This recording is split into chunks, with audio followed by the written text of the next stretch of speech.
Well, welcome everyone from lunch. Hopefully you won't be in a food coma as I give this lecture, but I just want you to know that there are 6 of us at Duke who take care of patients with this problem. So there's a whole team of people that I've been able to train over the years. We've been embedded in this space since 2006. So I'm going to talk to you about secondary causes of Chiari and syrinxes. So let me just tell you my own the only disclosures I have is I'm going to talk about fibrin glue and is injected into the epidural space as an off-label use. And also, gadolinium injected into the thecal sac is also an off-label use. Okay, we're going to start with this patient who is a 16-year-old. I wonder why those images are so small on the screen and don't fill up the whole screen. I don't know. Maybe if you can change that, that would be fantastic because the images are supposed to be huge so everybody can see. At any rate, this is a 16-year-old and she began having nausea and vomiting, positional headaches, and she was scheduled for a Chiari decompression. Okay, so she's got loss of the prepontine cistern, she's got dural enhancement, and she has fluid outside of the outside of the thecal sac. And I'm going to show you this stuff more in detail, but I just want to start out with a case so you'll understand what we're dealing with. And here's the fluid outside the thecal sac. And this is a CT myelogram here. And there is contrast outside of the thecal sac there. So all of that stuff is fluid outside of the thecal sac. She has a little thing that's sticking out there that we didn't really recognize. And we thought, well, maybe she's got fluid outside the thecal sac. That means she's got a leak. So we're going to patch something. So we said, okay, let's patch this. Because we couldn't really tell where it was all coming from. It was everywhere. So we go on and we patch this and we use fibrin glue and blood to patch that spot, and she does pretty darn well. So we patch this here, we just put a needle in, we put in the fibrin glue and blood, and we send her out. Okay, so she does really well for 2 months, and then she comes back and she's got a 10 out of 10 headache, and she's up in Pennsylvania, so they send her back to us, okay? The ED up there sends her back. So her original opening pressure was like 12 and a half. Her opening pressure now is 35. And so we're wondering, like, what the hell? So we patched her. Is this rebound high pressure or what? So here's her myelogram now. And all of that fluid that was outside the thecal sac is gone.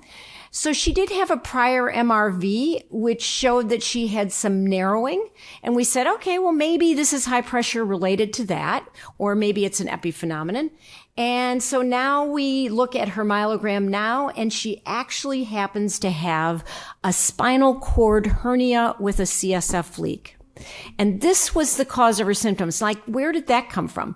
Okay, she was a kid who was involved in a lot of sports and they did burpees. Do not do burpees. Okay, burpees are terrible for you. You know, that's that thing where you stand up and then you kick your legs out and then you stand up again. You can actually tear your thecal sac when you do that. And so what happened here, she was still leaking, even though she had a pressure of 35, which is pretty unusual. And she had a hole in the dura right there. So they oversewed that hole and put a little fat patch in there. And the spinal cord hernia was reduced. And she is on to being a normal person now. So everything went away. This is another patient, 23-year-old. She had an epidural catheter placed for delivery. Very common thing to do, right? She had positional headaches after that, not too uncommon. And then she does pretty well. Over the next 8 months, she develops a right foot drop, upper extremity numbness and weakness. And her opening pressure when we see her is 16.5. She's got obviously a Chiari. And she's got the mammillary body sitting on top of the pons. I'm going to explain all this to you. She has a total spinal cord syrinx going all the way down to the conus. And what was this all due to? This is the in yellow there, that is the thecal sac. This is the CSF leak that was a consequence of the epidural catheter placement. So this would be a perfect case to do a Chiari decompression and a syringo subarachnoid shunt. But that's not what this patient needed. All they needed was to actually have that patched. So we patched that leak right there, and the spinal cord syrinx went completely away and the Chiari completely reduced. So in my mind, it is super important to think about what could be a secondary cause of the tonsillar ectopia and the syrinx that you're seeing. So I want to talk about the imaging findings of intracranial hypotension, strategies for identifying leaks, treatment of CSF leaks, and let's start with the relevant imaging anatomy I'm going to talk about. Okay, so we're going to talk about the dura. We're going to talk about the suprasellar cistern, the pituitary gland, the mammillary bodies, which are those little structures there, the prepontine cistern, the quadrigeminal plate, the transverse sinuses, venous sinuses, and then the foramen magnum, which you've all seen before. Now, the Monroe-Kelly doctrine says that a skull wants to maintain its volume. So if this is the normal relationship, the brain tissue doesn't really change that much. It probably does, but not so much. And if this is the normal relationship between the CSF and the blood, if you reduce that cerebrospinal fluid, what is going to increase is the blood. And that's going to show up on the imaging findings that I'm going to show you. So when you are worried about whether a Chiari malformation is related to something besides quote unquote Chiari, then you want to get an MR scan with and without contrast. And the reason is for the imaging findings I'm going to show you. So first of all, there's a mnemonic called SEEPS that will get you into the ballpark of the things that you should be looking for on your imaging studies. That stands for subdural effusions, enhancement of the dura, engorgement of the vein, the pituitary gland will swell, you'll lose the prepontine cistern and get crowding at the foramen magnum. The mammillary bodies, now we're out of the mnemonics, but the mammillary bodies will sit on top of the pons. Because of the crowding, which we've had described, you'll get a syrinx in the spinal cord. The other thing to look for is the downward sloping of the third ventricle. Now, most of the time, the pressures on these patients are going to be normal. They can be anywhere. Most of the imaging findings in some patients, 8 to 19% will be normal. So in this particular case, this patient actually had normal imaging studies. So you can see here, there's nothing that looks like what I just showed you. And yet she had a terrible positional headache, which is what tipped us off. And she had a spinal CSF leak due to a calcified disc that had penetrated the dura. Here, this was also called normal, although there was probably mild enhancement. And this patient also had a big cerebrospinal fluid leak due to a disc penetrating the dura in the upper thoracic spine. So the most frequent imaging findings that you're going to look for on your scans is dural enhancement, most common. You want smooth dural enhancement, brain sag we're going to look for, and also you're going to look for any kind of venous distension. And these are the most common things to look for when you're thinking about a possible CSF leak. Dural enhancement can occur in other situations, so it's usually smooth when you talk about SIH. It's nodular sometimes in the settings of metastatic disease and granulomatous disease, such as sarcoid. So look for a smooth enhancing dura as opposed to something nodular. Now, this was a 26-year-old patient with headaches, and she goes in, she gets her MR scan done, and she's got a swollen pituitary gland. So the radiologist who reads this out says this patient's headache is due to a swollen pituitary gland. And oh yes, by the way, they have dural enhancement, probably sarcoid. Okay. So the patient comes to Duke and they get sent to neurosurgery. These are outside films. They don't bring the films down to see for us to look at because they assume, this is probably accurate. They biopsy that pituitary gland. Totally normal pituitary gland. Now the patient's got a really bad headache, and now they get sent down to neuroradiology to figure out what the problem is. We recognize the fact this patient has a CSF leak. And so first of all, realize that not all of your images are being read by a neuroradiologist. Sometimes it's just a general radiologist who's not really familiar with the diagnosis or the imaging findings. And this was all due to a ruptured nerve diverticulum, and that's what needed to be treated, not a pituitary biopsy. Okay, so one thing this was a patient who is from the outside. This patient has all of the imaging findings of low CSF pressure, downward sloping of the third ventricle. You can see there's crowding at the foramen magnum, and you can see the beginning of a syrinx. This patient underwent a suboccipital decompression and unfortunately did not survive this surgery because the problem was low CSF pressure. So really look, before you do those Chiari decompressions, look for secondary causes that might tip you off to high or low pressure, and we'll talk about that. So, acquired Chiari malformations. I learned when I was in training that, this happens to women when they're around in their 40s, it happens and you just take care of it. Now I know that acquired Chiaris are a CSF leak until proven otherwise, okay? This patient, you can see the initial scan here, and then 6 months later, the patient has tonsillar ectopia. They also happen to have dural enhancement, and this was an acquired Chiari, quote unquote. This was due to a ruptured nerve root diverticulum. So that's what needed to be treated, not a Chiari decompression. So 23% of patients with intracranial hypertension will also have tonsillar ectopia. I don't call everything Chiari, okay? So these are 3 different patients who actually underwent suboccipital craniectomies for Chiari. Opening pressure here was 22.5. This one was 34 3/4, and this one was 41.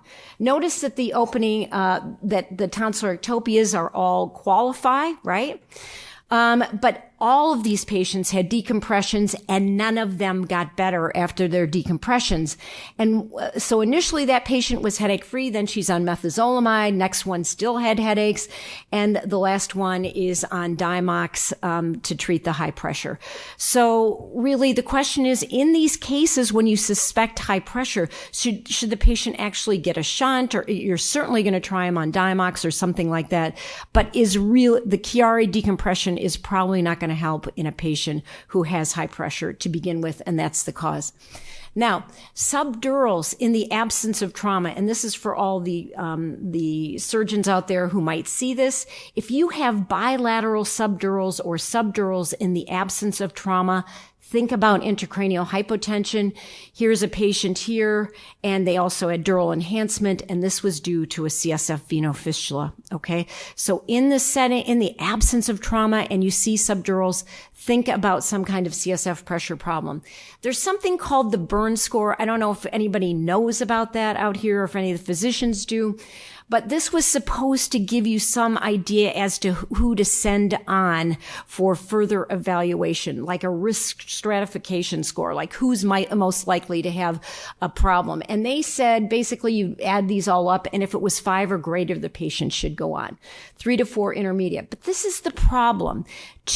A number of 2 is actually pachymeningeal enhancement. If you see pachymeningeal enhancement, that patient needs to go on for further evaluation for intracranial hypertension. Now, what are the clinical symptoms? There's a lot of overlap, but it seems like it all overlaps here. It overlaps with Chiari, but sometimes some of the things are abrupt onset of headache, so patients can identify the exact date. They have orthostatic headaches that vary in intensity. Sometimes they're early in the day, sometimes they occur later in the day. Some patients don't even have positional headaches or no positional headaches at all. The location is so similar to Chiari, it seems like in general, because it's occipital in location, it goes down the back of their neck, and then interscapular in location, kind of in a coat hanger distribution. They worsen with coughing and bending over, ringing, fullness in the ears, diminished hearing, facial sinus pain, numbness, tingling, weakness, nausea, vomiting. I mean, listen, this goes for so many different entities. They actually get cognitive impairment and even dementia and multiple cranial neuropathies, okay? So I've seen patients who have all kinds of, like people that are so bad that they have distorted facial expressions. Sometimes they look like frontotemporal dementia. They can't swallow. I had a guy who had a drool rag because he couldn't swallow his own secretions. And so you can get double vision, facial pain in any distribution. So a lot of times I've saved people from trigeminal decompressions because it was actually due to a high or low pressure problem. Facial weakness. Somebody came into the ED with complete facial weakness and arm and leg problems, and it was all due to a CSF leak. Hearing loss, dizziness, difficulty swallowing, POTS overlaps with this, as well as dysarthria. So precipitating events, coughing, sneezing, PX90, like this uber exercising that can really hurt you. Okay. Just like burpees. Do not do burpees or over exercising. Pilates, yoga. I've had people come to me both having done this and have developed CSF leaks, chiropractic manipulation, and then obviously iatrogenic causes. So epidural catheters, lumbar punctures, all that stuff. And then as we've seen, Marfan's and Ehlers-Danlos patients can be, are predisposed to having problems.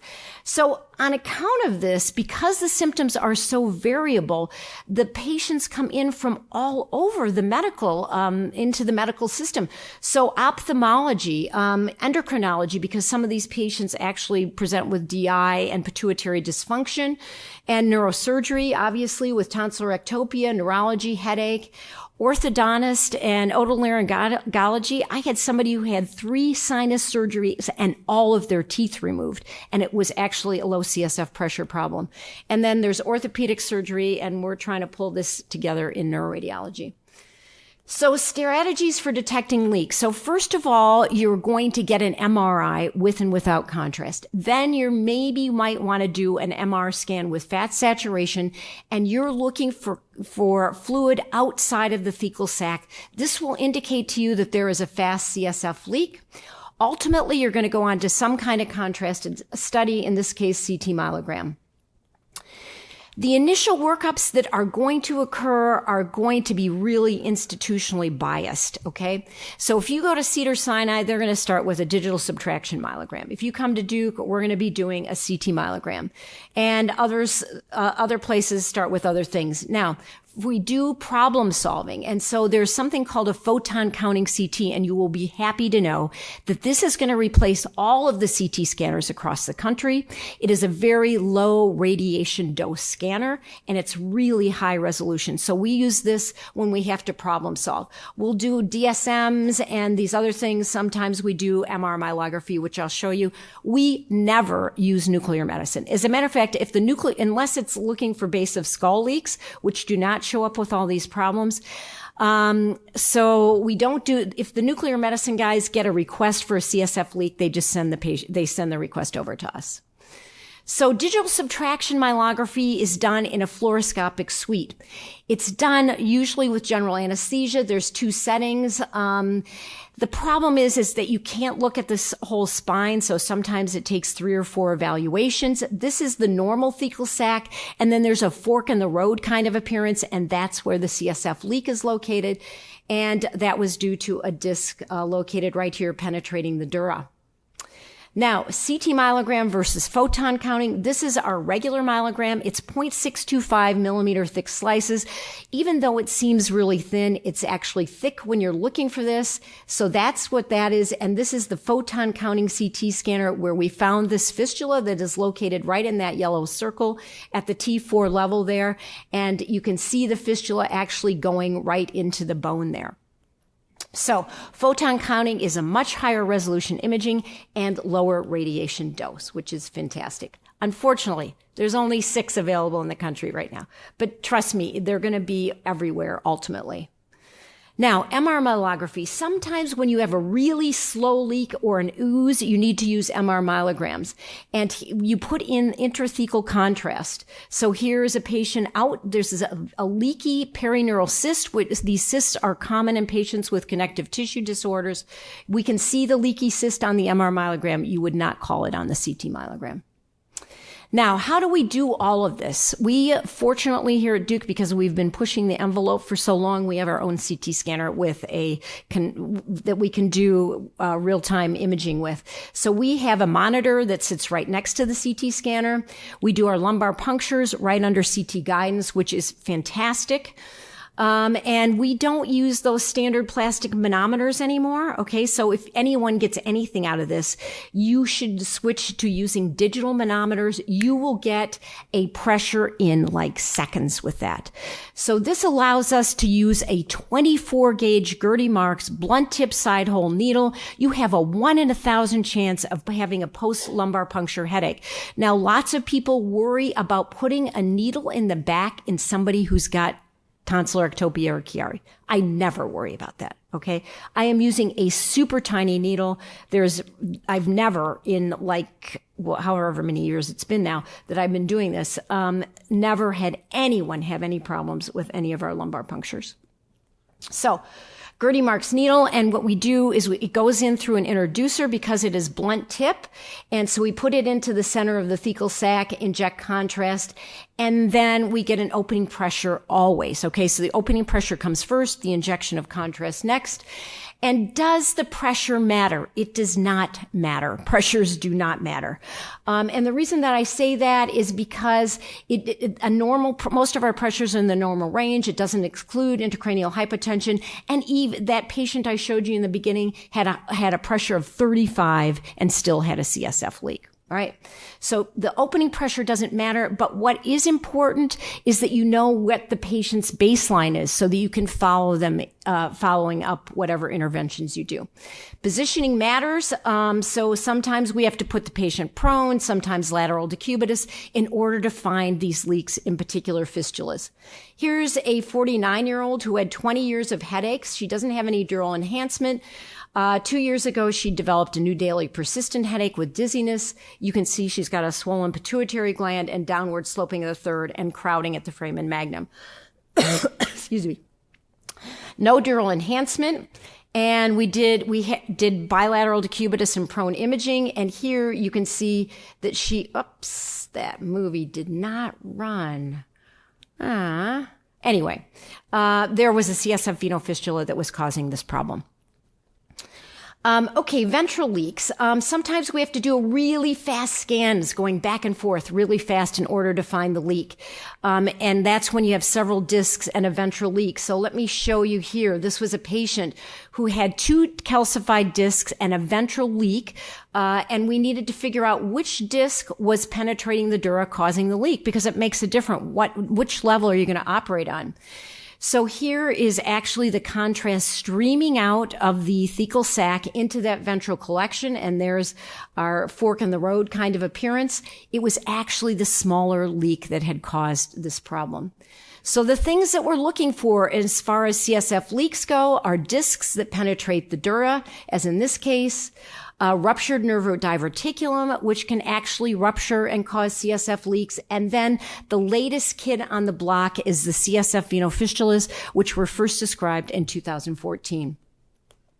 There are other causes as well. There are facets that can penetrate the back of the dura. We talked about connective tissue disorders. This is a patient with Marfan's who ruptured the nervodiverticulum. They were extravasating contrast into the peritoneal cavity. And then this was a patient this is the patient I showed you, had the epidural catheter placed with a leak outside the thecal sac. So all kinds of things can cause leaks. Now, I want to show you this kid because this is very interesting. He had tonsillar ectopia presenting at 10. And he got worse over 3 weeks. He was always better lying down. Clearly looks like somebody who needs like a Chiari decompression, right? He's got a enlarged transverse sinus there. A contrast enhanced study was not done in this case, okay? He had a decompression. And so you can see here the decompression, and actually his brain looks like it got better. And sometimes temporarily the brains get better. I'd like to know what people's thought is about that, because I think that it's blood in the thecal sac that actually may obstruct whatever the egress is for a little while. All right, so he temporarily improved, and then he got worse again. So you can see he's lost his prepontine cistern. So here he is now, and he worsened. So, oops, let me just show you here. He worsened, and so you can see he's got this big cyst in the syrinx in the spinal cord, so he got a syringosubarachnoid shunt.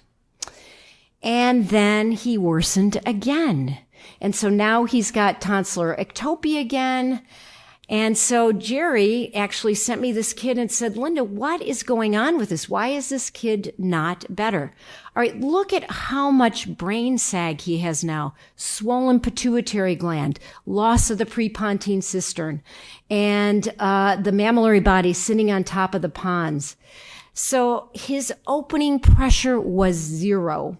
And this was the cause of his, this was probably the original cause. He has a huge CSF venofistula originating from the L4 and the L5 bodies, going out into the epidural space, actually going into the SI joint. So this was a huge CSF venofistula that is now getting corrected.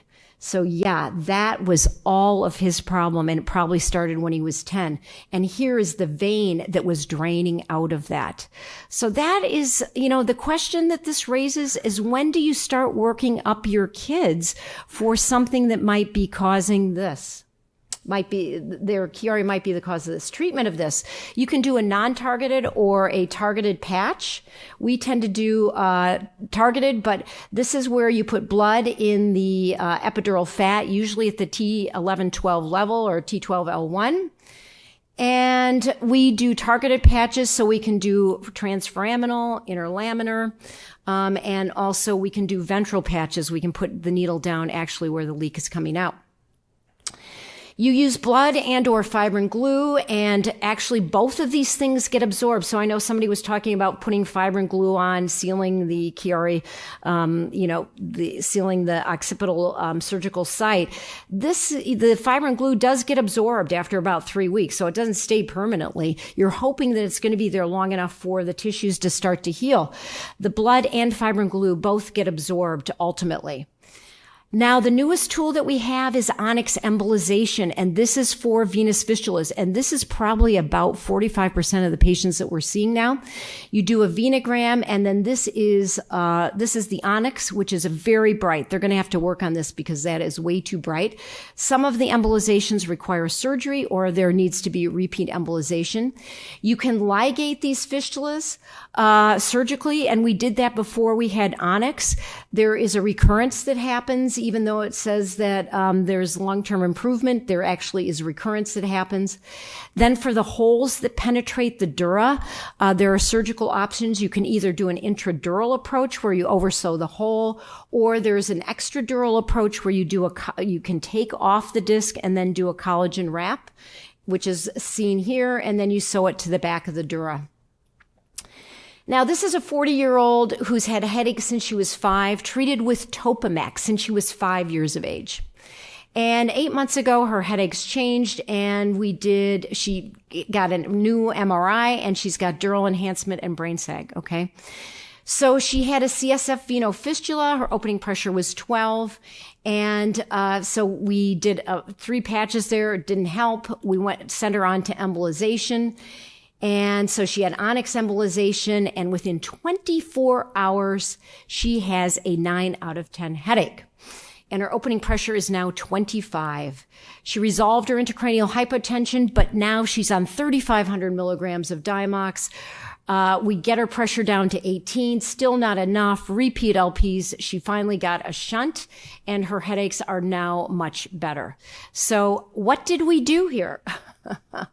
We basically turned a low pressure problem into what was probably already a high pressure problem. So a lot of times high pressure people will blow out. We'll see them with low pressure, but they're really high pressure. And that Topamax was likely treating a high pressure disorder. So the opposite side of the coin. How do you diagnose rebound high pressure? Well, it happens after blood patch or surgery or embolization. The character of the headache changes, so oftentimes top of head, and head and face.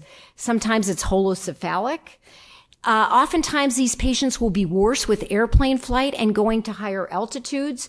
And so you can mistaken like these symptoms for recurrent SIH symptoms. The treatment is going to be whatever you do for intracranial hypertension. So we've got all of these diuretics, repeat lumbar puncture stents, shunts, and then realize with these that you have to monitor potassium, sodium, and acidosis. So there are overlapping symptoms sometimes between high and low pressure, primarily because with intracranial hypotension, there is sag and drag on the cranial nerves and the brainstem. And then with high pressure, there is distension of the same structures. So you can have overlapping symptoms as a consequence. So how can you tell the difference? Well, oftentimes low pressure people are better supine. So that's going to overlap with Chiari. High pressure people are usually worse, but not always supine. If you put a binder around somebody with low pressure, they're better. They're worse in high pressure. People with low pressure, if you send them to the mountains, they feel so much better. You send a high pressure person to the mountains, they feel like crap. And flying too is worsened for high pressure. Dimox, you can always use it as a trial, right? If you put a patient on Dimox and they get worse, well, then maybe you're dealing with a low pressure situation. High pressure should improve. And then, if you do an LP, people with low pressure, if you add Elliott's B, which is artificial CSF, they will feel better. Patients with high pressure, if you take off fluid, they will feel better. If not immediately, shortly thereafter. Okay, this was a patient who had a history of intracranial hypertension, papilledema, and chronic headaches. Her original opening pressure was 31, and she's presenting now with an opening pressure of 10.5. And she's got extravasation of contrast all around that thecal sac. And so she has a normal looking MRI, so it didn't exclude the fact that she had a leak. She was a high pressure patient who blew out. So the high pressure people can absolutely blow out. And why does that happen? They pop the thecal sac. Either on a tiny disc or a nerve root will actually kind of blow out. And that's probably what causes some of the fistulas that we see. So you can actually get this dural sac popping on either the nerve root or a disc. So I think that we have a problem in some ways. Maybe we should study normal people who don't have headaches, okay? Like I do not have any headaches at all. Because I think it's a little bit of a Goldilocks phenomenon in that people with CSF pressure disorders, have symptoms and we're trying to find the right pressure for them. So it's not really like I've had people with pressures of 25 that have no headaches. So it's really trying to figure out a difference between the absorption, production, and then there's the issues of what the venous plexus, dural compliance, do you have a mylar balloon, do you have a latex balloon? Those kind of things probably also come into play in terms of what your pressure or volume, we don't always talk about pressure, but volume should be. So how are we going to differentiate? This is a paper that that got published in the Journal of Neurosurgery. You can take a look at it. Usually people with Chiari 1s hopefully will sometimes have a small posterior fossa. And so that'll alert you to really having a Chiari 1 malformation.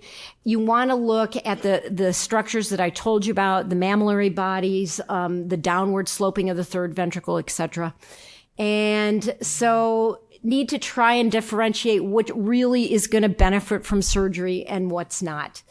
There are many contributors to pressure and volume, and I think high and low pressure are on a continuum. And high pressure can lead to a blowout, and low pressure treated can lead to rebound high pressure. So with that, I'm going to end, and I hope I stayed pretty much on time. So anyway, thank you very much.